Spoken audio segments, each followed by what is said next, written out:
ఇవాళ మరి కాసేపట్లో ప్రవేశపెట్టనున్న బడ్జెట్లో పేద మధ్య తరగతి వర్గాలకు ఆశాజనకంగా ఉండే అవకాశం ఉందంటూ చర్చలు నడుస్తున్న నేపథ్యంలో నిజంగా మరి బడ్జెట్లో కేటాయింపులు ఎట్లా ఉండబోతున్నాయి, సో ఎటువంటి అవసరాలు ఉన్నాయి? ఎందుకంటే వినిమయానికి కొనుగోలుకు సంబంధించి ఒక గ్యాప్ ఎక్కువగా ఉన్న నేపథ్యంలో మరి ఎటువంటి నిర్ణయాలు తీసుకుంటుంది గవర్నమెంట్, ఎటువంటి బడ్జెట్లో కేటాయింపులు ఏ విధంగా ఉండబోతుంది మనం మాట్లాడదాం. ఇవాళ మనతో పాటు చర్చలో జాయిన్ అవుతున్నారు ఆర్థిక విశ్లేషకులు పాపారావు గారు, అదేవిధంగా AF small and medium industries convener Koteswararao గారు. నమస్తే అండి. పాపారావు గారు, అంటే ప్రధానంగా చర్చ అంటే ఎప్పుడు కూడా బడ్జెట్ స్టార్ట్ అయ్యే ముందు ఇదే మాట నడుస్తుంది, ఇదే చర్చ జరుగుతుంటుంది. అంటే పేద మధ్యతరగతి వర్గాలకు మేలు కలిగేలా వాళ్ళకు కొంచెం ఆశాజనకంగా ఉంటుందని నడుస్తుంది. ఇప్పుడు కూడా అదే మాట కొనసాగుతుంది. కాకపోతే ఒక గ్యాప్ అనేది ఎక్కువగా పెరిగిపోయిన సిచ్యువేషన్ కనిపిస్తుంది. ఎక్స్పెక్టేషన్స్ కూడా పెరిగిపోయినాయి. ద్రవ్యోల్బణం కావచ్చు, ఆర్థిక వృద్ధి రేటు కావచ్చు, వీటన్నిటికీ సంబంధించి ఒక డిసప్పాయింట్మెంట్ కొనసాగుతున్న సిచ్యువేషన్లో సో ఎట్లా ఉండే అవకాశం కనిపిస్తుంది? అంటే ఇక్కడ మన ఇండియన్ ఎకానమీకి సంబంధించినంత వరకు మీరు బ్రాడ్గా అడిగారు కాబట్టి, ఇండియన్ ఎకానమీకి సంబంధించినంత వరకు ఇంతకుముందే రిఫార్మ్స్ ఫెయిల్ అవుతున్నాయి. రిఫార్మ్స్ అని ఏది చెప్తున్నారో అది ఫెయిల్ అవుతున్నాయి. ఎందుకంటే మనం లేట్గా ఎక్స్పోర్ట్ డ్రివెన్ ఎకనామిక్ మోడల్లోకి వచ్చాం. ఎక్స్పోర్ట్స్ ఎక్కువ చేయడం ద్వారా ఆర్థిక వ్యవస్థను అభివృద్ధి చేసుకోవాలనే మోడలు చైనా పూర్తిగా ప్రపంచానికి ఎక్స్పోర్ట్ చేయగలిగిన సామర్థ్యాన్ని, అంటే ఇండస్ట్రియల్ గూడ్స్ ఎక్స్పోర్ట్లో చైనా ప్రపంచానికి మొత్తానికి అదే ఫ్యాక్టరీగా మారింది. ఇంకొకళ్ళు అవసరం లేదు దానికి. అది మొత్తం సప్లై చేయగలుగుతుంది, చౌకగా సప్లై చేయగలుగుతుంది, నాణ్యంగా సప్లై చేయగలుగుతుంది. కాబట్టి ఆ స్పేస్లోకి మనం వెళ్ళాలనుకునేది ఫెయిల్ అయ్యాం. దాంతో ఏమవుతుంది, చైనా కాంపిటీషన్ మనం తట్టుకోలేని పరిస్థితి. అలాగే వియత్నాం, బంగ్లాదేశ్, మెక్సికో ఇలాంటి చిన్న చిన్న దేశాల కాంపిటీషన్ కూడా తట్టుకోలేని స్థితిలో మనం ఆ విషయంలో వెనకబడి మనం ఎక్స్పోర్ట్స్ తగ్గటమే తప్పితే పెరగటం అనేది లేకుండా అయింది. అదే సందర్భంలో చూస్తే కనుక మీకు అంటే పాత నమూనా ఏదైతే రిఫార్మ్స్ తాలూకు గ్లోబలైజేషన్ నమూనా ఉందో దానిలో మనం ఫిట్ ఇన్ దానిలో ఫెయిల్ అయ్యాం. తర్వాత ఇప్పుడేమైంది, కండిషన్స్ అసలు పూర్తిగా మారిపోయినాయి. గత కొద్ది కాలంగా ముఖ్యంగా ఈ ట్రంప్ వచ్చిన తర్వాత ఇవన్నీ వాతావరణం మారుతుంది. మీకు ఎలా అవుతుందంటే గ్లోబల్గానే డిమాండ్ పడిపోతుంది. సరుకులకి, సేవలకి ఆర్థిక పరిస్థితులు ఎక్కడా బాగలా. యూరోపియన్ యూనియన్లో బాగలా, అమెరికాలో కూడా పరిస్థితులు పైకి కనపడుతున్నాయి కానీ బాగాలేదు అక్కడ కూడా. తర్వాత జపాన్లో బాగా, ధనిక దేశాలు ఎక్కడ ఆర్థిక పరిస్థితులు బాగా. అంటే మనం ఎగుమతులు చేయడం ద్వారా వాళ్ళకి అమ్ముకోగలిగిన స్థితి పోతుంది నెమ్మదిగా. కాబట్టి ఎగుమతుల మీద ఆధారపడలేం. కాబట్టి ఇప్పుడు ఎక్కడ ఆధారపడాలి, ఇంటర్నల్గా దేశంలో ఉన్న డిమాండ్ మీద ఆధారపడాలి. దేశంలో చూస్తే దేశంలో కూడా డిమాండ్ లేదు. గత 2 సంవత్సరాలుగా 3 సంవత్సరాలుగా దేశంలో కూడా ప్రజల కొనుగోలు శక్తి పడిపోతుంది, ప్రజల ఆదాయాలు పడిపోతున్నాయి, నిరుద్యోగం పెరుగుతుంది, ద్రవ్యోల్బణం పెరుగుతుంది. ఇన్ని సమస్యల మధ్య ప్రజల దగ్గర పైసా ఉంటల చేతిలో అప్పుల పాలయ్యారు ప్రజలు, పొదుపు మొత్తాల దగ్గర. ఇట్లాంటి వాతావరణంలో మీకు ఏంటంటే you have to change the developmental model. మారుద్దా ఈ బడ్జెట్లో డెవలప్మెంట్ మోడల్ అంటే? ఈ బడ్జెట్ రకరకాలైనటువంటి మాటలు చెప్పింది. ఏం చెప్పింది? బిజినెస్ యాజ్ యూజువల్ పనికిరాదు. నిన్న ఎకనామిక్ సర్వే వచ్చింది కదా, ఎకనామిక్ సర్వే నిన్న ఏం చెబుతుంది? బిజినెస్ యాజ్ యూజువల్ పనికిరాదు. అంటే గతంలో చేసుకున్నట్లు అలాగే గుడ్డెద్దు చేలో పడ్డట్టు చేసుకుపోతే ఫెయిల్ అవుతాం, కాబట్టి పద్ధతి మార్చుకోవాలని చెబుతుంది. అలాగే ఏంటంటే పీపుల్ని ట్రస్ట్ చేయమని చెబుతుంది, ప్రజలని నమ్మమని చెబుతుంది, విశ్వసించమని చెబుతుంది. అక్కడ చెప్తుంది కానీ ఆచరణ తర్వాత రెండో పక్కన ఇంకో మాట అదేం చెబుతుంది, ఇంకా బాగా రిఫార్మ్స్ చేయాలని చెబుతుంది. ఏ రిఫార్మ్స్ అయితే ఫెయిల్ అయినాయో ఆ రిఫార్మ్స్ ఇంకా బాగా చేయమని చెబుతుంది. మీరు బిజినెస్ యాజ్ యూజువలే కదా, రిఫార్మ్స్ ఇంకా బాగా చేయమంటే ఇప్పుడు చేస్తుంది ఏంటి? రిఫార్మ్సే కదా. గ్లోబలైజేషన్, లిబరలైజేషన్, ప్రైవేటైజేషన్ చేస్తున్నారు. మళ్ళీ అదే బాగా చేయమంటే మరి బిజినెస్ యాజ్ యూజువల్ చేస్తున్నారు కదా. మాటల్లోనేమో బిజినెస్ యాజ్ యూజువల్ వద్దంటున్నారు, మార్చుకోమంటున్నారు. చేతల్లో ఇంకో పక్క మీరే ఏం చెబుతున్నారు? ఎకనామిక్ సర్వేలో రిఫార్మ్స్ బాగా చేయమని చెబుతున్నారు. దిస్ కాంట్రడిక్షన్ ఉంది దీనిలో. రెండో పక్క వీళ్ళు ఏమనేది ఏంటంటే నెహ్రూవియన్ మోడల్ ఆఫ్ ఏది ప్రజలు నమ్మలేదు నెహ్రూవియన్ మోడల్, అందుకనే అది లైసెన్స్ రాసి తెచ్చింది. నిజమే, కొంత దానిలో లోపాలు ఉన్నాయి కథనం. లైసెన్స్ రాజు వల్ల ఏమవుతుంది, లైసెన్స్ పొందగలిగిన వాళ్ళు, అది తెచ్చుకోగలిగిన వాళ్ళు మాత్రమే ఏదైనా చేయాలంటే ఉంటుంది అవకాశం. అలా కాకుండా మిగతా వాళ్ళకి ఏంటంటే ఇనిషియేటివ్, మార్కెట్లో ఉండే యానిమల్ స్పిరిట్స్ అనండి ఏదైనా వాటికి అవకాశం లేకుండా పోయింది. ఎవరైనా కొత్త పరిశ్రమ స్టార్ట్ చేయాలంటే 1000 అంచెలు దాటుకుని వెళ్ళాలి బ్యూరోక్రసీ, లైసెన్స్ తెచ్చుకోవాలంటే. ఈ పరిస్థితి పోవాలంటారు. సరే పోవాలి, గుడ్. కానీ మీరేం తెచ్చారు? నెహ్రూవియన్ గవర్నమెంట్ లైసెన్స్ ఇచ్చి బిజినెస్ని కంట్రోల్ చేసే స్థానంలో మీరేం తెచ్చారు? కార్పొరేట్ రాజ్యం తెచ్చారు. గవర్నమెంట్ రాజ్య స్థానంలో కార్పొరేట్ రాజ్యం తెచ్చారు. మీరు మాత్రం ప్రజలను విశ్వసిస్తుంది ఎక్కడ? మీరు కూడా ప్రజలను విశ్వసిస్తలేదు కదా. ప్రజలను విశ్వసిస్తూ అంటే ఓవరాల్గా ఇంకో మాట చెప్పారు దీనిలోనే, గవర్నమెంట్ పాత్ర కంట్రోల్ చేయటం కాదు, ఎనేబులర్గా ఫెసిలిటేటర్గా ఉండటం అనేది. కానీ మీరు గవర్నమెంట్ ఎనేబులర్ ఫెసిలిటేటర్ అనేది మర్చిపోయి మొత్తం మార్కెట్కి వదిలేసి అన్ని గవర్నమెంట్ చూస్తా కూర్చుంటుందని చెబుతున్నారు. అంటే నిన్న సర్వే ఒకసారి గమనించిన తర్వాత కూడా ప్రధానంగా జరుగుతున్న చర్చ ఏంటి అని అంటే, వాస్తవ పరిస్థితులు ఏవైతే ఉన్నాయో వాటికి భిన్నంగా ఇందులో మెన్షన్ చేస్తుంది అనేది కూడా కీలకంగా చర్చ జరుగుతుంది. అంటే ఇట్లా జరిగినప్పుడు ఇంప్లిమెంటేషన్ విషయంలో అక్కడ నివేదికలోనే వాస్తవాలు లేనప్పుడు మరి దాని ప్రామాణికంగానే ఎట్లా? సర్వేలో అనంత నాగేశ్వరం రాశాడు, chief economic adviser to PM. ఆయన రాశాడు, గొప్పగా రాశాడు, చాలా రాడికల్గా ఉంది సర్వే, ఎకనామిక్ సర్వే. కానీ దానిలోనే కాంట్రడిక్షన్స్ ఉన్నాయి. రాసిన మాటల్లో పాత పద్ధతుల్లో మనం పోవద్దు, అంతా మారాలని చెబుతా మీరు ఎకనామిక్ రిఫార్మ్స్ మళ్ళీ బాగా చేయాలి, ల్యాండ్ లేబర్ లిబరలైజ్ అంటే దాన్ని సరళీకరించాలి. లేబర్ లా సరళీకరించడం అంటే ఏంటి? లేబర్కు ఉన్న కాస్త హక్కులు పోగొట్టడం, ఇదే కదా లేబర్కి ఉన్న హక్కులు. అదే అనంత నాగేశ్వరం ఒక నెల క్రితం ఏమంటాడు, ఈయన రాసిన ఆయన ఏమంటాడు, లేబర్కి జీతాలు పెంచట్లేదు, మీరు ఎంప్లాయీస్కి జీతాలు పెంచట్లేదు, కార్పొరేట్ కంపెనీలు మీ లాభాలు పెరుగుతున్నాయి కానీ కార్మికులు జీతాలు పెరగట్లేదు, అందుకని కార్మికుల కొనుగోలు శక్తి పెరగట్లేదు, అందుకనే మార్కెట్లో అమ్మకాలు బాగా జరగక Q2లో 5.4% జీడీపీ పడిపోయింది, ఎందుకంటే కార్మికులకు ఎంప్లాయీస్ దగ్గర కొనుగోలు శక్తి లేదు, మీరు జీతాలు ఒక్కసారిగా అని. మరి వాళ్ళ జీతాలు పెరగాలంటే రేపు పొద్దున మీరు లిబరలైజ్ చేసి కార్మికులకు ఉన్న అన్ని హక్కులు కూడా పెరిగితే వాళ్ళు జీతాలు ఎలా పెంచుకోగలరు? రేపు సమ్మె చేసి పవర్ ఉండాలి కదా కార్మికుడి దగ్గర. కార్మికుడిని చూసి యజమాని వీడు సమ్మె చేస్తాడేమో అని భయం ఉంటే జీతాలు పెంచుతాడు. ఇష్టానుసారం ఎక్స్ప్లైట్ చేయడానికి అవకాశం ఉంటే ఇవ్వడు కదా. శాంసంగ్ కంపెనీలో ఏమైంది, మన చెన్నైలో ఆ యూనియన్ పెద్ద ఎత్తున పోరాటం చేయబట్టి ఆ పోరాటంలో నిలబడి వాళ్ళు చివరి దాకుండా వాళ్ళ జీతాలు పెంచే పరిస్థితి రాజీ పడింది యాజమాన్యం. అలా కాకుండా కార్మిక హక్కులన్నీ ఓడబీకి వాళ్ళకి యూనియన్ లేకుండా చేసి లిబరలైజేషన్ పేరుతో చట్టాలన్నీ కార్మికులకు వ్యతిరేకంగా చేసేస్తే ఏమవుద్ది? వాళ్ళకి జీతాలు పెంచుకునే అంటే చెప్పేది ఒకటి చేసేది ఒకటి. అనంత నాగేశ్వరుని కూడా ఒకటి అంటే ఆయన మనసులో నిజాలు తెలుసు, కానీ ప్రభుత్వంలో బాధ్యతలో ఉండడం వల్ల ఆయన నిజాలు పూర్తిగా రాయలేడు కాగితం మీద. రాస్తే అదేమవుతుంది, కమ్యూనిస్ట్ మేనిఫెస్టో అవుద్ది, లేకపోతే ఇంకేం కాదు అది. అందుకే రాయడు అది రాయకుండా ఏంటంటే ఇట్లా అటుకాసేపు ఇటుకాసేపు దట్ ఈస్ వెరీ రాడికల్. నిజంగా ఎకనామిక్ సర్వే అనేది చాలా గొప్పగా ఉంది, కానీ దానిలో సన్నాయి నొక్కులు నసుగుళ్ళు ఉన్నాయి కదా, అవి ప్రో లేబర్ కాదా యాంటీ లేబర్. మరి ఈ రెండింటి మధ్యలో ఏ పాత్ర తీసుకుంటుంది ఈ బడ్జెట్ అనేది చూడాలి. రెండు ఉన్నాయి కదా, దారులు రెండు ఉన్నాయి. అంత రాడికల్గా కనుక ఈ ప్రభుత్వం తీసుకొని మధ్యతరగతి ఉద్యోగాలకి ఈరోజు చిన్న ఉదాహరణ ఒక 2 నిమిషాలు ఇవ్వండి. ఎందుకంటే ఈరోజు ప్రజలను ఎలా పెడుతున్నారో కార్పొరేట్లకు ఎలా రాయితీలు ఇస్తున్నారో ఉదాహరణ చెబుతా. ఇవాళ పర్సనల్ ఇన్కమ్ ట్యాక్స్ ఉంది కదా, పోయిన సంవత్సరం బడ్జెట్లో అంటే ఇప్పుడు రేపు మార్చి 31 దాకా అమల్లో ఉంటుంది ఆ బడ్జెట్. April 1 నుంచి ఇప్పుడు కొత్తగా ఇవాళ వేసే బడ్జెట్ April 1 నుంచి అమల్లోకి వస్తుంది.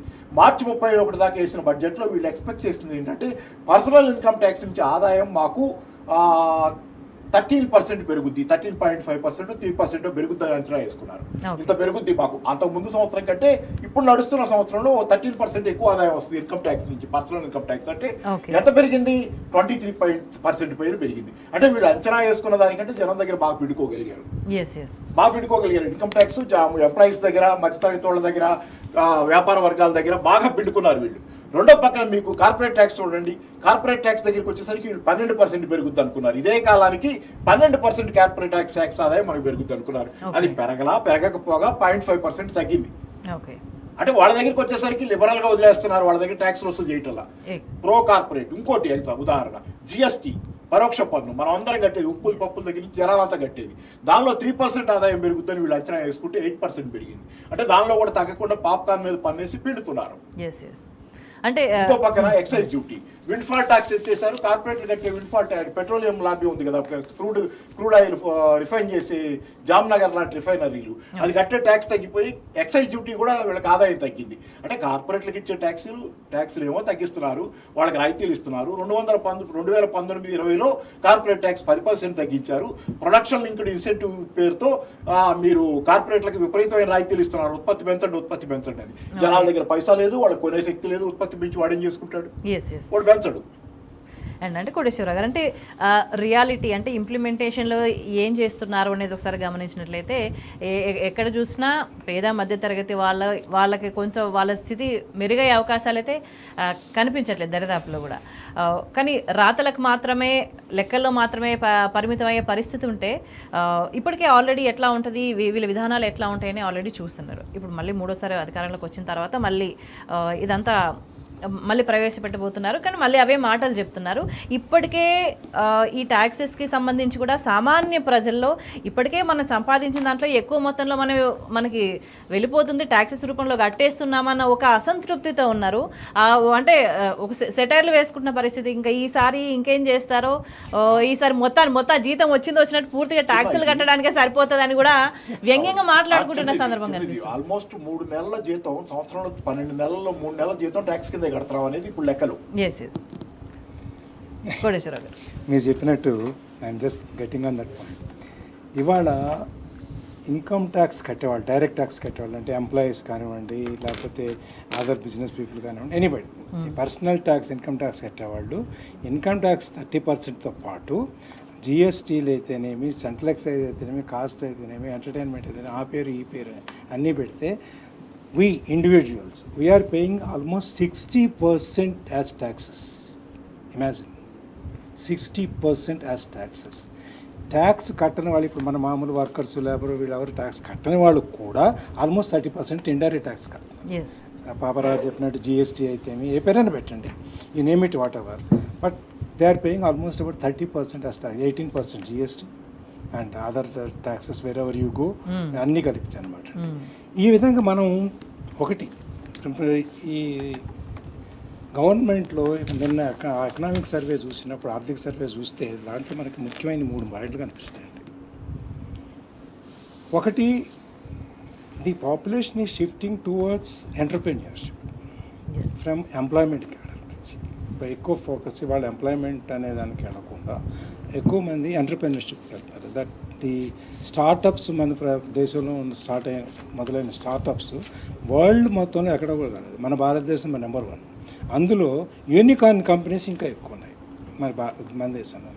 అట్లాగే మన వాళ్ళు ఫోకస్ అక్కడి నుంచి, and industry growth, cooperative sectors ఇవన్నీ కనుక చూసుకున్నట్టయితే మనం వరల్డ్ ఇండస్ట్రీ ప్రొడక్షన్లో మనలో వాటా వచ్చి 2.8%. భారతదేశం వాటా వరల్డ్ మ్యానుఫ్యాక్చరింగ్ దీంట్లో కనుక తీసుకుంటే it is only 2.8%. Versus China is having 28.8%. అందుకని మీరు ఏ మూలకి వెళ్ళినా కూడా మనం అక్కడి నుంచి ఏ కార్నర్లో వరల్డ్ ప్రపంచంలో ఏ మూలకి వెళ్ళినా కూడా మనకి ఈ చైనా గూడ్స్ అన్నీ కనిపిస్తాయి. ఒకప్పుడు వీళ్ళు కాపీ క్యాట్స్, ఇప్పుడు inventors. That is DeepSeek itself is a proof for that. Artificial ఇంటెలిజెన్స్కి కాంపిటేటివ్గా ఇవాళ almost Nvidia company lost about 55 lakh crores on the share value. DeepSeek వచ్చినందువల్ల, ఆర్టిఫిషియల్ ఇంటెలిజెన్స్ బిజినెస్లో పోయినందువల్ల ఇన్వెస్ట్మెంట్ ఆర్టిఫిషియల్ ఇంటెలిజెన్స్లో ఎక్కువ, deep సీక్లో తక్కువ. దానివల్ల ఆ షేర్ వాల్యూ పడిపోతే 58 లక్షల కోట్ల రూపాయలు పోయింది. అంటే this is number of times better, higher than hour GDP, hour budget value. Okay, going from that మనం ఇంకా ముందుకెళ్తే 1991లో పివి నరసింహారావు గారు మనకి మన దేశంలో ఈ రిఫార్మ్స్ మొదలుపెట్టినప్పుడు, ఆర్థికమైనటువంటి ఫైనాన్షియల్ రిఫార్మ్స్ మొదలుపెట్టినప్పుడు మనం వీఆర్ ఇన్ఫెంట్. నా బాధ ఏంటంటే 24 దాదాపు 25 ప్లస్ అదొక 10, 35-34 సంవత్సరాల తర్వాత కూడా మన ఆర్థిక సర్వే ఏం చెప్తుందంటే మీరు ఇంకా లిబరలైజ్ చేయండి అని. ఇంకా లిబరలైజ్ చేసేదానికి మన వాళ్ళు అంటే ఇంకా ఎంత గవర్నమెంట్ కంట్రోల్లో పెట్టుకుంది అనేది మనకు దాని వల్ల అర్థమవుతుంది. ఇంకొకటి typical character of the government, మేము బిజినెస్ కాదు చేయాల్సింది, మేము గవర్నమెంట్ని రన్ చేయడానికి ఉన్నాం కానీ ప్రజల కోసం కానీ గవర్నమెంట్ వ్యాపారం చేయడానికి కాదు అనేది ఒక 11 సంవత్సరాల నుంచి వింటున్నాం. ఇప్పటికీ కూడా కానీ మీరు చూసినట్టయితే రీసెంట్ స్టాటిస్టిక్స్ చూస్తే హైకోర్ట్స్లో వివాద్ సే విశ్వాస్ అని చెప్పి ఒక స్కీమ్ ఉంది మనకి దీంట్లో. దాంట్లో 80% of the appeals in high courts are from initiated by the government of India.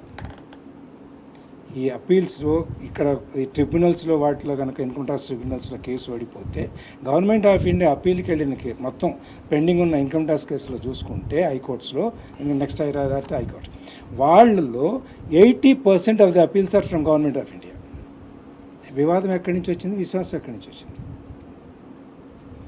ఇట్లా మనం ఒక్కొక్కటి కనుక తరచి చూసుకుంటూ వెళ్తే దాంతోపాటు మళ్ళీ ఈ లాంగ్ టర్మ్ మనకు పిటిఎస్ పార్ట్ ఏంటంటేనండి, for long term problems we do short term solutions. Okay. జనరల్గా మనం షార్ట్ టర్మ్ ప్రాబ్లమ్స్కి లాంగ్ టర్మ్ సొల్యూషన్స్ ఎత్తుకుంటాం, లేకపోతే long term short term problems short term solutions and long term problems long term solutions. That is how a system should work. But unfortunately for a long term problems we do అనే short term base. ఎప్పటికప్పుడు ఎక్కడ నొప్పి తగిలితే అక్కడ ఏదో bomb పూసేసి ointment పూసేసి ఇవాళకి you're happy. ఆ విధంగా మన ట్యాక్స్ స్ట్రక్చర్ అంతా కూడా ఆ విధంగానే అవుతుంది. But where as the government has to focus on the growth of the industry and entrepreneurship.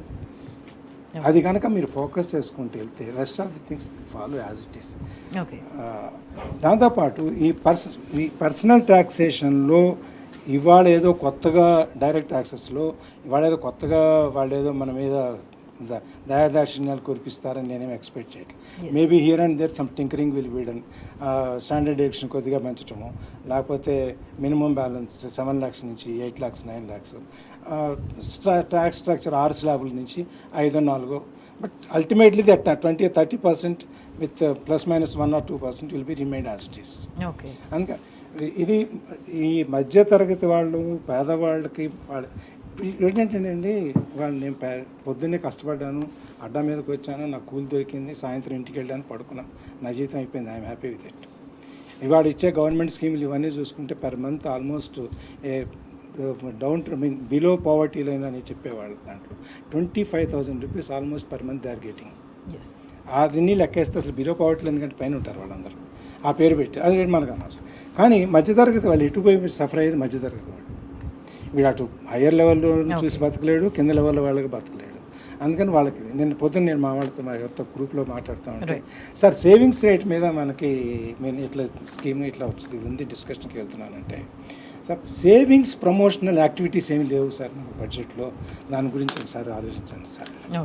ఎందుకంటే సేవింగ్స్ ప్రమోషనల్ యాక్టివిటీస్లో మనకి ఒక పర్సంటేజ్ ఆఫ్ ఇంట్రెస్ట్ కనుక మనకు వచ్చినట్టయితే దాన్ని దాటితే మరి ట్యాక్స్ కట్టాలి. 8% 7% బ్యాంకులు ఇచ్చేది మనకి, దాని మీద మళ్ళీ 10% ట్యాక్స్ కట్టాలి. మరి బ్యాంకులో దాయాలా? బ్యాంకులో దాస్తే కదా బ్యాంకు అప్పిచ్చేది, బ్యాంకు అప్పిస్తే కదా మళ్ళీ బ్యాంకు వడ్డీ వచ్చేది, వడ్డీ వస్తే కదా మనకి పే చేసేది. ఇండస్ట్రీ బ్యాంకులోంచి అప్పు తీసుకుంటే కదా వాళ్ళు ప్రొడక్షన్ రన్ చేసి ఇన్ని చేసి మళ్ళీ సైకిల్ తిరిగి సైకిల్ లింక్, ఏ లింక్ పోయినా కూడా మిగిలినంత సఫర్ అవుతుంది. ఇది ఎక్కడ కూడా ఒక కాంప్రహెన్సివ్గా కన్సాలిడేటెడ్గా ఏ పర్టికులర్ ఇష్యూ మీద మన గవర్నమెంట్స్ ఎక్కడ ఫోకస్ చేయట్లేదు. ఎక్కడికక్కడ ఇది మనం ఎనాటమీ లాగా మన ఆర్థోపెడిక్ ఒకడు, ఈఎన్టీ ఒకడు, చెస్ట్కి ఒకడు, ఇట్లా అయిపోయింది. ఇదివరకు ఒక ఫిజిషియన్ మొత్తం పైనుంచి కిందకి చెక్ చేసేవారు. ఇప్పుడు ఎవరికి వాళ్ళు ఏ పార్ట్కి ఆ పార్ట్ బాడీని విడగొట్టేశారు. అట్లాగే మన ఎకానమీ కూడా తయారైపోయింది. రైట్. అండ్ పాపారావు గారు, అంటే ఒక మందగమన స్థితి అయితే కొనసాగుతుంది. మరి దీని నుంచి అంటే ప్రజలకి అంటే బడ్జెట్ ప్రవేశపెడుతున్న సందర్భంలో ఏమైనా ఊరట లభిస్తుందా అనే ఒక ఆశ కంటే ఇంకెక్కడ భారం పడుతుందో అన్న భయం పెరిగిపోయిన సిచ్యువేషన్ కనిపిస్తుంది. అంటే ఈ కరెంట్ సినారియోలో మెయిన్గా దీని నుంచి ఎంతో కొంతైనా బయటపడే విధంగా చర్యలు ఉండాలి అని అంటే మెయిన్గా ఇప్పుడు ఈ బడ్జెట్లో ఏ రంగాలకి ఎక్కువ ఎలొకేషన్స్ ఉండాల్సిన అవసరం కనిపిస్తుంది? ఒకటండి, ప్రస్తుతం ఏంటంటే డిమాండ్ పడిపోయింది. డిమాండ్ పడిపోవటం మీరు చెప్పిన దానిలో సారాంశం డిమాండ్ పడిపోయింది. డిమాండ్ పెంచడం బదులు ఇంకా డిమాండ్ని పడగొట్టే భారాలు ఏమన్నా మోపుతారా, జనం చేతిలో ఉన్న కాస్త డబ్బులు కూడా లాక్కుని పని చేస్తారా అనేది మన డౌట్. అయితే ఇక్కడ ఏంటంటే ఏ రంగా ఇప్పుడు పోని ఆ పని చేయకపోవచ్చు. నేను అనుకుంటే బహుశా కొత్తగా భారాలు మోపితే పెద్ద తిరుగుబాటులాగా అవుతుంది. ఇక కొత్తగా భారాలు భరించే స్థితి లాస్ట్ రా on the back of the camel అంటారు, మూలిగే రకం మీద తాటికాయలాగా. ఇంకేమన్నా జనం మీద పడితే కనుక వాళ్ళు సహించే స్థితిలో కానీ భరించే స్థితిలో కానీ లేరు. కాబట్టి కొత్త భారాలు వేయకపోవచ్చు పైకి కనపడేటట్లు. అదే డైరెక్ట్ ట్యాక్సెస్ కాకుండా ఇండైరెక్ట్ ఎందుకంటే జనాలు అంత భారాల కింద మగ్గుతున్నప్పుడు ఇప్పుడు ఇక కొత్తగా ఇస్తే కనుక ఈ ప్రభుత్వం తాలూకు పరపతి పోవటమే కాదు, జనాల్లో ఇక అసలు పూర్తిగా వ్యతిరేకత తీవ్ర స్థాయిలో వస్తుంది. అది ఎంత గరిష్ట స్థాయిలో అంటే ఇప్పటికిప్పుడు ప్రజలు రోడ్లెక్కి ఆందోళన చేసే స్థాయికి వస్తుంది. కాబట్టి అది చేయకపోవచ్చు నేను అనుకోండి. కాకపోతే ఏమవుద్దంటే మొత్తంగా డిమాండ్ పెంచడానికి వీళ్ళు ఖర్చు పెడతారా? డిమాండ్ పెంచాలంటే ఇప్పుడు ఏం చేయాలి? జాతీయ ఉపాధి హామీ పథకం ఏదైతే 2008 సంక్షోభ కాలంలో, ప్రపంచ ఫైనాన్స్ సంక్షోభ కాలంలో భారతదేశాన్ని ఆదుకుందో, భారతదేశంలో డిమాండ్ని కాపాడిందో ప్రజల చేతిలో, ఆ జాతీయ ఉపాధి హామీ పథకాన్ని ఈ మధ్యకాలంలో గత అనేక సంవత్సరాలుగా వీళ్ళు నిర్వీర్యపరుస్తున్నారు. జాతీయ ఉపాధి హామీ పథకం కింద కార్మికులు పనికి రాకుండా, ఉపాధి కూలీలు పనికి రాకుండా వాళ్ళని డిస్కరేజ్ చేస్తున్నారు. ఎట్లా ఆధార్ అంటారు, ఆన్లైన్ అటెండెన్స్ అంటారు, చాలా రకరకాలుగా చేసి వాళ్ళు పనికి రాకుండా చేస్తున్నారు. పైగా పనికి వచ్చిన తర్వాత వాళ్ళ జీతాలు ఇవ్వడానికి నెలల తరబడి పెండింగ్ పెడుతున్నారు. ఇట్లాంటివన్నీ పోవాలి. బహుశా ఈ బడ్జెట్లో కేటాయింపులైనా పెంచుతారా? ఎందుకంటే లాస్ట్ బడ్జెట్లో నాకు గుర్తులేదు కానీ 75,000 కోట్లు ఏదో కేటాయించినట్టు నాకు గుర్తులేదు. చూడాలి జాతీయ ఉపాధి హామీ పథకానికి. తర్వాత మళ్ళీ నెక్స్ట్ ఇంకా ఇస్తాం అవసరమైతే అంటున్నారు కానీ ఇచ్చే ధోరణి కనపట్టల్లా. పైగా పనికి రాకుండా డిస్కరేజ్ చేస్తుంది. కాబట్టి జాతీయ ఉపాధి హామీ పథకం ఇప్పుడు 2008 కంటే పరిస్థితి ఇప్పుడు దారుణంగా ఉంది. వాస్తవం చెబుతున్నాను కదా నేను. భారతదేశంలో ఆర్థిక పరిస్థితి ప్రజలది 2008 కంటే కూడా దారుణంగా ఉంది ఇప్పుడు. కాబట్టి ఏంటంటే వాళ్ళని ఆదుకోవడానికి వెంటనే something has to be done. జాతీయ ఉపాధి హామీ పథకం దానిలో మెయిన్. రెండోది ఏంటంటే మీరు ఏం చేయాలన్నారు కదా, అర్బన్ ఏరియాస్లో ఈరోజు పెద్ద క్రైసిస్ ఉంది. ఫాస్ట్ మూవింగ్ కన్జ్యూమర్ గూడ్స్ ఏదైతే చిన్న చిన్న ప్యాకెట్లో సబ్బులు, షాంపూలు, ఇట్లాంటి బిస్కెట్లు అన్నీ ఉన్నాయి కదా, ఈ నగర ప్రాంతాల్లో తక్కువ అమ్ముడుపోతున్నాయి. నగర ప్రాంతాల్లో డిమాండ్ తగ్గుతుంది, గ్రామీణ ప్రాంతాలు కొంత మెరుగ్గా ఉన్నాయి. కాబట్టి ఈరోజు నగర ప్రాంతాల్లో ఒక సంక్షోభం ఉంది, మధ్యతరగతి నుంచి సామాన్య పేద ప్రజల దాకా. కాబట్టి నగర ప్రాంతాల్లో కూడా ఒక ఉపాధి హామీ పథకం లాంటిది తమిళనాడులో అనుకుంటా తెచ్చే ప్రయత్నం చేస్తారు. తర్వాత ఎంఎస్ఎంఈలు సార్ చెప్తున్నారు, కోటేశ్వరరావు గారు చెప్తున్నారు, ఆయన రిప్రజెంట్ చేస్తున్నారు. ఎంఎస్ఎంఈలు ఈరోజు జిఎస్టీ కాలంలో, డిమానిటైజేషన్ కాలంలో ఎంఎస్ఎంఈలు సర్వనాశనం అయిపోయింది.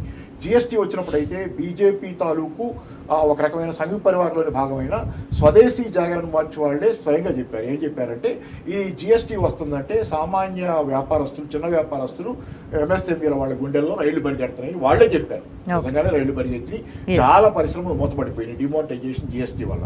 కాబట్టి అవి కోలుకోవడానికి మళ్ళీ రివర్స్ గేర్లో ఏం చేస్తారు అంటే ఆల్రెడీ కూలదోసింది వీళ్ళే, మళ్ళీ నిర్మించాల్సింది ఆల్రెడీ సంక్షోభంలోనే నెట్టింది వీళ్ళే. సంక్షోభంలోకి వాళ్ళు తెచ్చిన విధానాల ద్వారా వీళ్ళు నెట్టింది సంక్షోభంలోకి వీళ్ళే.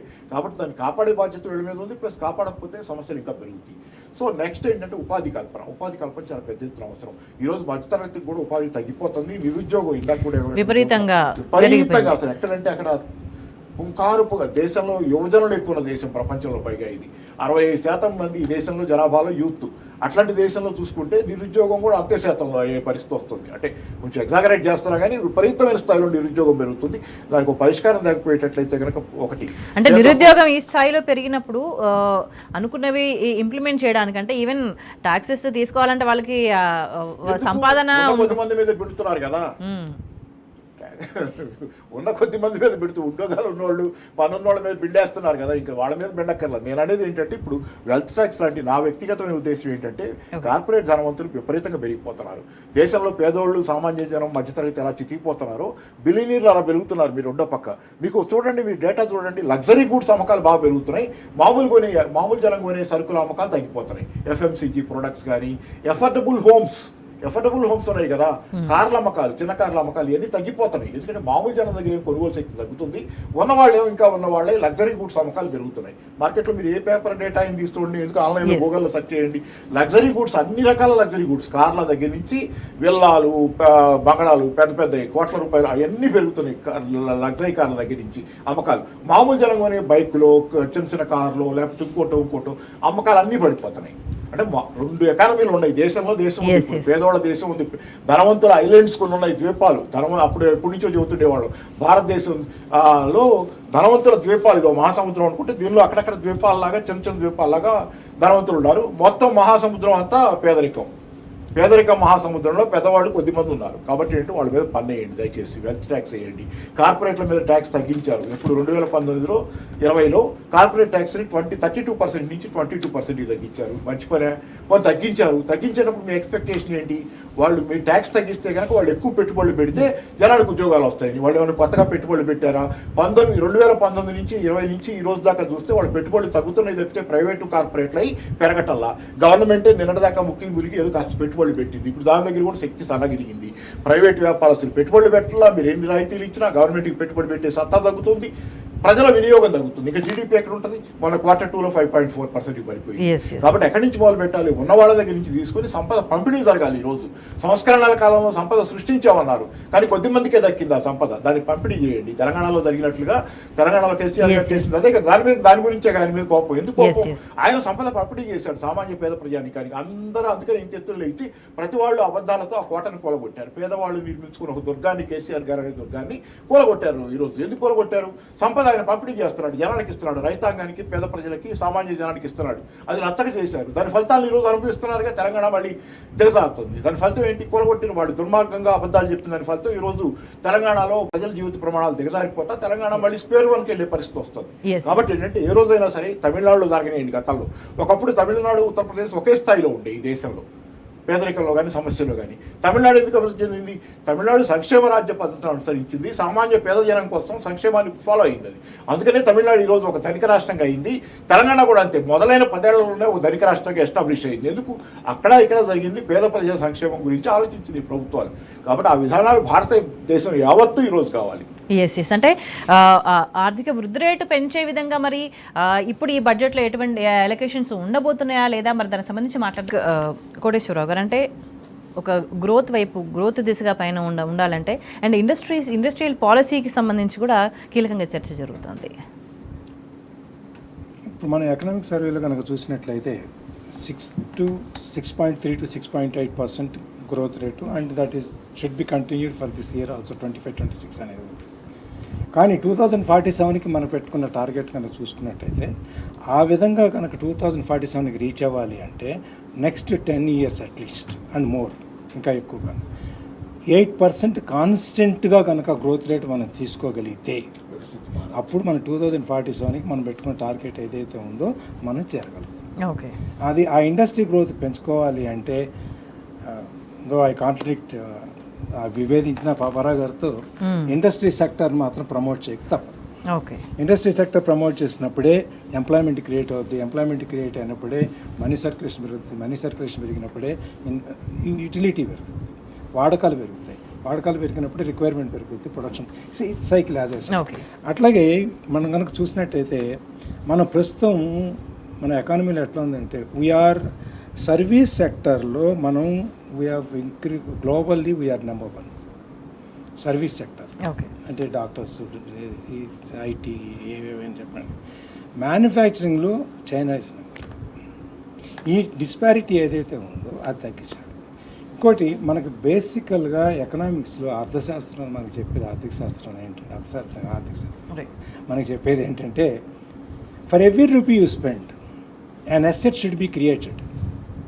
మనం ఖర్చు పెట్టే ప్రతి రూపాయికి అక్కడ ఏదో ఒక వస్తువు అనేది క్రియేట్ అవ్వాలి. కానీ సర్వీస్ సెక్టర్లో ఏమవుతుందంటే డబ్బులు వస్తాయి, అక్కడ మీకు ఏమీ ఇన్వెస్ట్మెంట్ వస్తువులు ఏం కనపడవు, మీకు పర్చేసింగ్ పవర్ ఉంటుంది.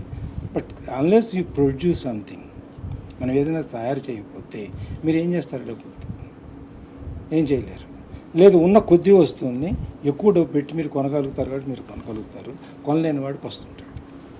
అందుకని బేసికల్గా మార్షల్ థియరీ తీసుకున్నా, మార్క్స్ ఎకానమీ తీసుకున్నా, మార్షల్ థియరీ ఆఫ్ ఎకనామిక్స్ తీసుకున్నా, ఏది తీసుకున్నా కూడా వాళ్ళు చెప్పేది ఒకటి, మనం ఖర్చు పెట్టే ప్రతి రూపాయికి ఏదో ఒక అసెట్ క్రియేట్ అవ్వాలి. అసెట్ క్రియేట్ అయినప్పుడే ఆ మనీ సర్క్యులేట్ అయ్యి ప్రజలకు మంచి జరుగుద్ది అని చెప్పేది. మనం అది వదిలేసాం టోటల్గా. ఎక్కడో క్యాపిటల్ ఎకానమీ నుంచి, మిక్స్డ్ ఎకానమీ నుంచి, స్పెండ్ ఎకానమీ నుంచి ఎక్కడెక్కడికో వెళ్ళిపోతున్నాం. Export oriented, export driven economy అని, స్పెండ్ థ్రిఫ్ట్ ఎకానమీకి వెళ్తున్నాం. అమెరికాలో లాగా మీరు ఎక్కువ ఖర్చు పెడితే ఎక్కువ ప్రొడ్యూస్ చేస్తే ఎక్కువ అవసరం వస్తుంది అనేటువంటి దాన్ని కాన్సెప్చువలైజేషన్ మనకు మారిపోతుంది. ఒకప్పుడు మనకి లగ్జరీస్ అనుకునేవి వాళ్ళ అవసరాలు అయిపోయినాయి. ఒకప్పుడు ఒక కారు ఉంటే గొప్ప, ఇవాళ 4 కార్లు, ఇంట్లో నలుగురికి 4 కార్లు ఉంటే 4 అన్నాను. అందులో 4లో మళ్ళీ వేరియేషన్స్ ఉంటాయి. హైర్ వేరియేషన్, లోయర్ వేరియేషన్ ఎవరికి ఉంటాయి. ఈ విధంగా మనం రకరకాలు చూస్తున్నాం. ఇకపోతే ఇండస్ట్రీ సెక్టర్కి వచ్చేటప్పటికి మీరు ఇందాక అడిగినట్టు ఈ దేశానికి రైతు వెన్నుముక అయితే ఎంఎస్ఎంఈ, స్మాల్ అండ్ మీడియం, ఈ మైక్రో అండ్ స్మాల్ ఇండస్ట్రీస్ వాళ్ళు చేసి వీళ్ళు రక్తనాళాలు. మీ రక్తం సర్క్యులేట్ అయితేనే కానీ మీ బతుకుండదు. ఇట్లాంటివి సెక్టర్ని ఎంత నెగ్లెక్ట్ చేశారు అంటే 2 పాయింట్లు చెప్తాను. ఒకటి ఆల్రెడీ పాపరావు చెప్పినట్టు, డిమానిటైజేషన్ తర్వాత చాలా ఇండస్ట్రీస్ సఫర్ అయినాయి. అందులో major sufferers are MSME sector. దాని తర్వాత కోవిడ్లో 3 సంవత్సరాల తర్వాత ఇంకా కోలుకోలేదు. 2 ఎగ్జాంపుల్స్ మీకు చెప్తాను. ఒకటి, బ్యాంకర్స్ ఈ కోవిడ్లో ఎంఎస్ఎంఈ సెక్టర్ చాలా దెబ్బతిన్నది, దానికి మన జవసత్వాలు జీవం పోయాలి అని చెప్పి ఒక కమిటీని వేశారు. కామత్ గారు చైర్మన్. దానికి కామత్ గారు ఈరోజు హెచ్డిఎఫ్సి చైర్మన్. ఆయనని కమిటీలో వేస్తే ఆయన చక్కగా రాసిన డ్రాఫ్టింగ్ అంతా చూస్తే it is banker friendly, not industry friendly.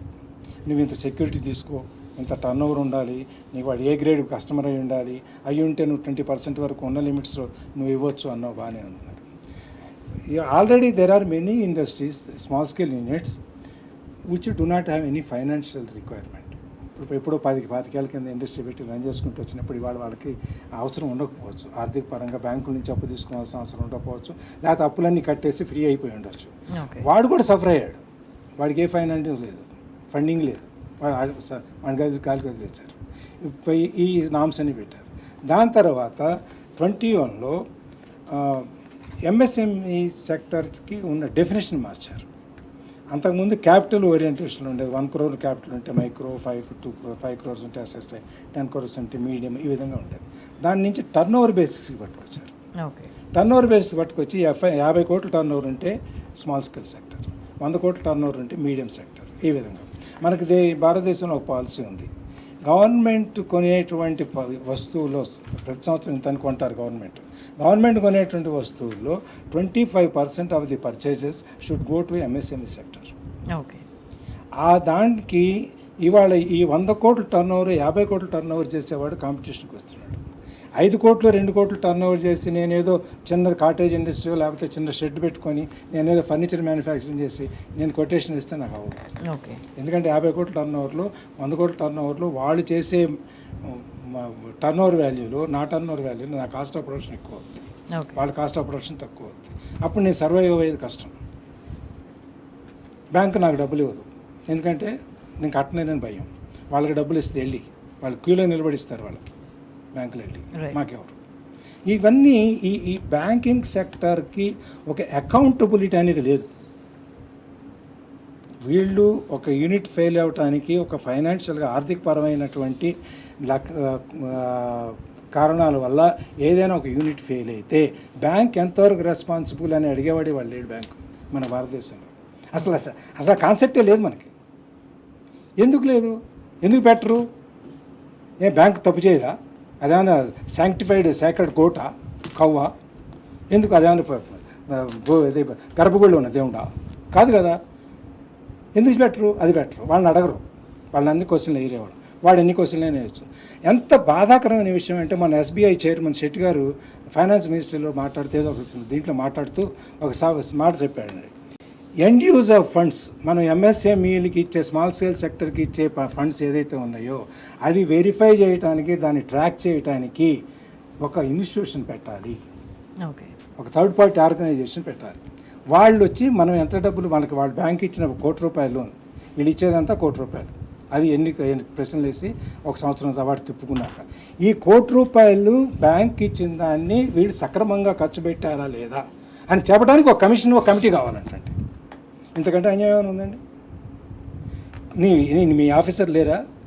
నీ పేమెంట్ ఇచ్చేటప్పుడు మేము ఇండస్ట్రీ నుంచి ఒకటి మన మెషినరీ కొంటున్నాం అంటే ఒక కొటేషన్ ఇస్తాం, దానికి అప్రూవ్ చేస్తాం, అప్రూవ్ చేసిన తర్వాత ఆ పేమెంట్ని వాళ్ళకి డైరెక్ట్గా పంపిస్తాం, మాకు ఎక్విప్మెంట్ వస్తుంది. ఇంకా దీన్ని వెరిఫై చేయడానికి ఏ కమిటీ కావాలి? ఎంత దారుణం చెప్పండి. వాళ్ళకేమో 100 కోట్లు 1000 కోట్లు ఇచ్చేసి వాళ్ళు పోయి లండన్లోనే ఎక్కడో కూర్చుంటే వాడిని ఎవడు అడగడం. అంటే ఈ వ్యత్యాసం అనేది అంటే సామాన్య మధ్య తరగతి వర్గాల మీద ఎక్కువ ఇంపాక్ట్ ఉంటుంది డెఫినెట్గా. వాళ్ళ వీటి వల్ల జరిగే అనర్థాలన్నింటి ప్రభావం పడేది మధ్యతరగతి మీద. అంటే వాళ్ళు డిస్కస్ చేసుకుని బాధపడగలుగుతున్నారు కానీ ఏం చేయలేకపోతున్నారు. మీకు ఒక మోటార్ సైకిల్ యాక్సిడెంట్ అయితే 10 మంది మోటార్ సైకిల్ 2 వీలర్స్ చాలు చేరి వాడిని చూస్తారు. అదే కార్ యాక్సిడెంట్ అయితే ఎవడు పట్టించుకోడు. మధ్యతరగతి పరిస్థితి ఇప్పుడు అట్లా ఉంది. అంటే ఇప్పుడు ఒక క్రిటికల్ సిచ్యువేషన్ వచ్చిన తర్వాత కూడా ఇటువంటివి రెగ్యులేట్ చేయకపోతే ఫ్యూచర్లో ఎట్లా ఉంటుంది? రెగ్యులేట్ చేయటం అనేది అవసరం, కానీ ఆ రెగ్యులేట్ చేసేటప్పుడు నేను ఇవాళ ఒక యాక్ట్ రాస్తున్నాను, ఒక చట్టం రాస్తున్నాను అంటే ఈ చట్టం నన్ను ఎలా ప్రొటెక్ట్ చేస్తుంది అనే ఉద్దేశంతో రాస్తున్నాను. అంతేగాని ఈ చట్టం వలన ప్రజలకి ఎంత ఉపయోగం జరుగుతుంది అనేది నేను ఆలోచించట్లా. నేను చట్టం వల్ల ప్రజలకు ఉపయోగం జరగనప్పుడు చట్టం నీ గవర్నమెంట్ను నీ ఆఫీసర్ను ప్రొటెక్ట్ చేసుకోవడం చేసినప్పుడు ఆ చట్టం ఎందుకు? ఓ జీవో పాస్ చేసుకో, లోపల పడి అయిపోయింది. మీరు ఎంఎస్ఎంఈ సెక్టర్ కోసం బోల్డని పాలసీలు చేస్తారు, యాక్ట్ ఎందుకు చేయరు? దాన్ని యాక్ట్ చేయండి. ఎంఎస్ఎంఈ యాక్ట్ ఉంది, దాని డెఫినేషన్లో మీరు మార్చండి. ఇవాళ మీరు ఎంఎస్ఎంఈ నోటిఫికేషన్ ఇచ్చారు, డెఫినేషన్ మార్చారు, దాని బదులు ఎంఎస్ఎంఈ యాక్ట్ అని ఎందుకంటారు దాన్ని? ఎంఎస్ఈ యాక్ట్ అనండి, medium and small enterprises act అనండి, మీడియం తీసేయండి అందులో. రైట్. ఇవన్నీ ఏమీ చేయరు. ప్రజలకు పనికి వచ్చే ఏంటి ఉన్నాయి, మనం చేసే చట్టం ప్రజలకు ఎంత ఉపయోగపడుతుంది, మనం చేసే చర్యల వల్ల ఎవరికి లాభం వస్తుంది, నాకేమి వస్తుంది, నేనేం చేశాను, నాకు అనవసరం. ఈ దేశం నాకేమి ఇచ్చిందని అడుగుతాను తప్ప నేను ఈ దేశానికి ఏమి ఇచ్చాను వాళ్ళు అడిగాడు ఎవడు లేడు. అంటే సామాన్య ప్రజలు కేంద్రంగా ఎంతవరకు డెసిషన్స్ జరుగుతున్నాయి అనేది పాపారావు గారు అంటే ఒక ప్రశ్నార్థకంగా ఉన్న సిచ్యువేషన్ ఉంది. అయితే ఇప్పటివరకు సొంతంగా గెలిచినప్పుడు ఇండిపెండెంట్గా వాళ్ళు కేటాయింపులు చేసుకునే అవకాశం ఉంది. కానీ ఇప్పుడు ఒక కూటమి ప్రభుత్వం వచ్చిన సందర్భంగా అనిపిస్తుంది. అంటే ఈ ఇంపాక్ట్ అలొకేషన్స్ మీద ఎట్లా ఉండే అవకాశం కనిపిస్తుంది? అంటే ఆల్రెడీ కేటాయింపులకు సంబంధించి అంటే ఫేవరెట్స్ అనేది కూడా చర్చ నడుస్తూ ఉంటుంది కదా బేసిక్గా. ఇప్పుడు కూటమి నిలబడింది తెలుగుదేశం, చంద్రబాబు, నితీష్ కుమార్, జేడీయూ వీళ్ళ వల్ల. కాబట్టి చంద్రబాబు ఏమన్నా అమరావతి ఆయన ఫేవరెట్ ప్రాజెక్టు, అలాగే పోలవరం ఇటుకుడి చేయాలి. సరే, మొన్న విశాఖపట్నానికి ఏదో మొత్తం జనాలు గట్టిగా ఫైట్ చేశారు, దాని మీద 11,000 కోట్ల రూపాయలు తాత్కాలికంగా ఎంత ఉపశమనం అనుకుంటే తెచ్చుకున్నారు. అలాగే ఉత్తరాంధ్ర, శ్రీకాకుళానికి ఏమన్నా తెచ్చుకోగలిగితే ఆయన బహుశా ఏంటంటే చంద్రబాబు కొంచెం అవకాశాలు ఉన్నాయి. కానీ చంద్రబాబు అవకాశాలు కూడా నిజానికి నెరవేరటల్లా, మరి ఆయన ఏం మాట్లాడటల్లా ఆ విషయంలో ప్రభుత్వంతో. ఎందుకంటే అమరావతికి అప్పు తెచ్చుకోమన్నారు, మేము గ్యారంటీ అన్నారు తప్పితే వాళ్ళు డబ్బులు ఇవ్వాలి. సో ఏమైనా జరిగితే కాస్త అక్కడ మేలు. తెలంగాణ విషయంలో కేసీఆర్ గారు ఉన్నప్పటి నుంచి తెలంగాణతో కేసీఆర్ గారు చాలా మంచిగా ఉన్నారు. కేంద్రంలోని బీజేపీ ప్రభుత్వంతో కేసీఆర్ గారు చాలా సయోధ్యత ఉండి వాళ్ళ బిల్లులు కానీ దాని విషయంలో కానీ చాలా సహకరించారు మొదట్లో. ఎందుకంటే వీళ్ళతో మంచిగా ఉందాం, వాళ్ళు కేంద్రంలో పెద్ద ప్రభుత్వం, అంటే వాళ్ళు మనకంటే పెద్ద ప్రభుత్వం, వాటికి కీలకమైన అది కదా కంట్రోల్ చేసే దేశాన్ని, మనం వాళ్ళతో మంచిగా ఉండి తెలంగాణ అభివృద్ధి చేసుకుందామని చెప్పి చాలా ప్రయత్నం చేశారు. చాలా విధాలు వాళ్ళకి అన్ని విధాలు సహకరించారు. అయినా కానీ మా 3 అక్షరాలు ఉంటే మినహాయిస్తే ఈ 3 అక్షరాలు వద్దు, టీఆర్ఎస్ అనే 3 అక్షరాలు కాకుండా బీజేపీ అనే 3 అక్షరాలు ఉన్న రాష్ట్రం తప్పితే ఎక్కడ మేము ఎవరికి ఏం చేయమని చెప్పి చాలా విషయాల్లో తెలంగాణ మీద ఈతకన్ను వేశారు. అల్టిమేట్గా కేసీఆర్ గారికి ప్రశ్నించక నిలదీయక తప్పని స్థితి వచ్చిన తర్వాత ఆయన ప్రశ్నించడం మొదలుపెట్టారు. అప్పుడు ప్రశ్నించిన తర్వాత కొత్తగా కేసులు వస్తాయి, అంతే నిధులేమి రాటల్లా. అప్పుడు రాలా నిధులు, ప్రశ్నించే తెలంగాణ. కాబట్టి ఈ కాంగ్రెస్ ప్రభుత్వం వచ్చినా ఈయన ఎన్ని రకాలుగా బడే భాయ్ అన్న, ఇంకో భాయ్ అన్న, ఆ పడవ మీద ఒక్కాలి, ఈ పడవ మీద ఒక్కాలి వేసి ప్రయాణం చేసినా ఇక తెలంగాణకు వచ్చేది ఏమీ లేదు. ఇప్పుడు దా జరుగుతుంది. అది ఉదాహరణ చెబుతాను. బయ్యారం ఉక్కు కర్మాగారం ఉంది, అది విభజన హామీల్లో ఉంది. అక్కడికి వస్తే ఏం చేయమంటారు, బయ్యారంలో ఉన్న ఉక్కు ఐరన్ ఓర్, అక్కడ ఉన్న దగ్గరలో ఉన్న ఐరన్ ఓర్ అనేది మీకు క్వాలిటీ లేదు, అది పనికిరాదు ఉక్కు ఫ్యాక్టరీకి అంటారు. వారు ఛత్తీస్గఢ్ నుంచి తెచ్చుకుంటామని ఎప్పటి నుంచో చెబుతున్నాయి ప్రభుత్వాలు తెలంగాణలో. అది మాట్లాడరు. ఛత్తీస్గఢ్ నుంచి తెచ్చుకుంటాం మేము, స్పెషల్ రైల్వే లైన్ దానికి కూడా ఏర్పాట్లు చేసుకున్నారు, అది మాట్లాడరు. అలాగే మీకు కాజీపేట వ్యాగన్ ఫ్యాక్టరీకి కేసీఆర్ ఉండగానే ఒక 60 కోట్లు కేటాయించారు, 60 ఎకరాలు ఇచ్చారు, 40 కోట్లు కేటాయించి అంతా వీళ్ళు ఏర్పాట్లు చేసి పెడితే దానికి అసలు కోచ్ ఫ్యాక్టరీలో దేశంలో అవసరం ఏం లేదని చెప్పి 2016 మార్చిలో ప్రభుత్వం చెప్పింది, కేంద్ర ప్రభుత్వం కోచ్ ఫ్యాక్టరీలు అవసరం లేదని. ఆ తర్వాత కొద్ది కాలానికే మహారాష్ట్ర లాతూర్లో కోచ్ ఫ్యాక్టరీ ఇచ్చింది. అంటే అక్కడ ఎన్నికలు ఉన్నాయి, వాళ్ళు అక్కడ వాళ్ళ ప్రభుత్వాలు. రెండోది మీకు ఇంకోటి మన కాళేశ్వరంకి, లేకపోతే మన పాలమూరు రంగారెడ్డికి ఏదో ప్రాజెక్టుకి జాతీయ హోదా ఇవ్వండి అని చెప్పి అడిగాం. పోలవరానికి ఇచ్చారు జాతీయ హోదా.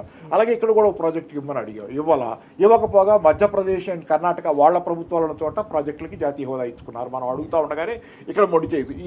ఏ రకంగా గ్రాంట్స్ నేడు ప్రభుత్వం శాస్త్రీయంగా లెక్కలేసుకుని, కేసీఆర్ గారు ఉన్నప్పటి నుంచి శాస్త్రీయంగా లెక్కలేసుకుని ఇంత మాకు గ్రాంట్స్ నేడు వస్తుందని, బడ్జెట్లో మాకు ఇంత వస్తుందని అంచనా వేసుకునేవాళ్ళు. ఏ రోజు దానిలో 20%, 30% దాటి ఎప్పుడూ గ్రాంట్స్ నేడు ప్రభుత్వానికి ఇవ్వాల. దాంతో ఇక్కడ ఇది పైగా ఈ కొత్త ప్రభుత్వం రేవంత్ రెడ్డి గారు ఈ పాఠాలను నేర్చుకోవాలి కదా, గెలిచారు కదా, నేర్చుకోపోగా పాత టీఆర్ఎస్ ప్రభుత్వాన్ని విమర్శించడానికి దాన్ని ఆయుధంగా వాడుకొని వాళ్ళు రీజనబుల్గా లేరు, వాస్తవికంగా బడ్జెట్ అంచనాలు వేయటం లేదు, కాబట్టి మేము చాలా వాస్తవికంగా వేసి వాస్తవికంగా కేంద్రం నుంచి వచ్చేదే తెచ్చుకుంటామని చెప్పి అంచనా వేస్తే ఈయన వేసిన అంచనాల మేర కూడా వాళ్ళు ఇవ్వటల్లా. కాబట్టి అదేంటంటే ఎప్పుడు జరుగుతున్న అన్యాయం, దాన్ని ఏదో కేసీఆర్ మీద మళ్ళించడానికి అని చెప్పి ఈయన వాడుకుందాం అనుకున్నాడు. ఈయన కూడా వాళ్ళ చేతిలో దెబ్బతింటున్నాడు. బడే బాయ్ అన్నాడు, ఆ బాయ్ అన్నాడు, ఈ బాయ్ అన్నాడు, దెబ్బతింటున్నాడు. కాబట్టి ఓవరాల్గా తెలంగాణకి ఈ బడ్జెట్లో కూడా ఈయన ఎన్ని రకాలుగా వాళ్ళ 1,65,000 కోట్లకి ఏదో అంచనాలు పంపారంటే నాకు తెలిసి. అయితే అవి ఏదేమైనా కానీ వాళ్ళు బహుశా నేనైతే అంత తేలిగ్గా చేస్తారనుకోను. ఏమన్నా చేసినా ఇప్పుడు ఎన్నికలు లేవు కాబట్టి చేయరు. ఇంకా 4 ఏళ్ల తర్వాత కదా ఎన్నికలు ఎక్కడైనా. 4 ఏళ్ల తర్వాత ఎన్నికల కోసం ఇప్పటి నుంచి ఎందుకు? పైగా ఇక్కడ ఉన్న లోకల్ లీడర్లంతా కాంగ్రెస్ పార్టీకి అటో కర్ర ఇటో కర్రాలు నిలబెట్టి తలా ఒక కర్రగా మారి దాన్ని నిలబెట్టే ప్రయత్నంలో ఉన్నారు. కాబట్టి ఈ ప్రభుత్వం ఇక్కడ అడిగేవాళ్ళు బీజేపీ వాళ్ళు పోయి మా రాష్ట్రానికి ఏమన్నా ఇవ్వనండి, మా వాళ్ళ ప్రభుత్వం కదా వాళ్ళు అంటే ఫైట్ చేసినప్పుడే ఏది రాని పరిస్థితిలో ఫైట్ చేయని సిచ్యువేషన్ ఉంటే, ఎందుకంటే ఏబీవీపీ నుంచి వచ్చాను రేవంత్ రెడ్డి చెబుతారు కాబట్టి మా మనిషి అనుకున్న మా పూర్తి స్థాయిలో అటు సగం కాంగ్రెస్ మనిషి, సగం మన మనిషి, సగం ఇంకో పావుభాగం టీడీపీ మనిషి అనుకుంటే ఇక్కడ ఏం జరగదు. అది అందుకని ఏంటంటే ఈ రోజున్న పరిస్థితుల్లో బీజేపీ నాయకులే రాష్ట్రంలో రాజీ పడిపోయి పోరాటం ఆపేసి ఆ మూసీ నదిలో నిద్రపోవడానికి వెళ్ళారు. ఆయన కిషన్ రెడ్డి గారు ఆ నిద్ర ఇంకా లేవలాక బీజేపీ అలాగే నిద్రపోతానే ఉంది. ఇక్కడ ఏం జరగట్ల వాళ్ళ పోరాడుతుంది ఒక బీఆర్ఎస్. ఇప్పుడు బీఆర్ఎస్ అధికారంలో లేదు కాబట్టి వీళ్ళతో అవసరం కూడా లేదు, పార్లమెంట్ సీట్లు కూడా లేవు కదా ఇక్కడ. కానీ 8+1 8 అయితే 16 అయ్యాయి కాంగ్రెస్ బీజేపీ కలిసి. కానీ 8-8 అవుతుంది, ఇది ఏం అవటం 0 అవుతుంది. ఇక్కడ వచ్చేది ఏమీ లేదు ఇంతమంది పార్లమెంట్ సభ్యులు ఉన్నారు. ఏంటంటే బహుశా అన్యాయమే జరుగుతుంది. వీళ్ళ విధానాలు మారకపోతే బీజేపీ చాలా నేర్చుకోవాలి. ఎందుకంటే వాళ్ళ రాష్ట్ర ప్రభుత్వాలకు ఇచ్చుకుంటామని కాదు, ఒకసారి అధికారంలోకి వచ్చిన తర్వాత దేశానికి అంతటికి ప్రధానమంత్రిగానే ఆయన గుజరాత్కో బీజేపీ అధికారంలో ఉన్న రాష్ట్రాలకో కాదు ముఖ్యమంత్రి, దేశానికి అంత ప్రధాని. ఆ ధోరణిలో ఆలోచించకపోతే కనుక దేశానికి కూడా నష్టం.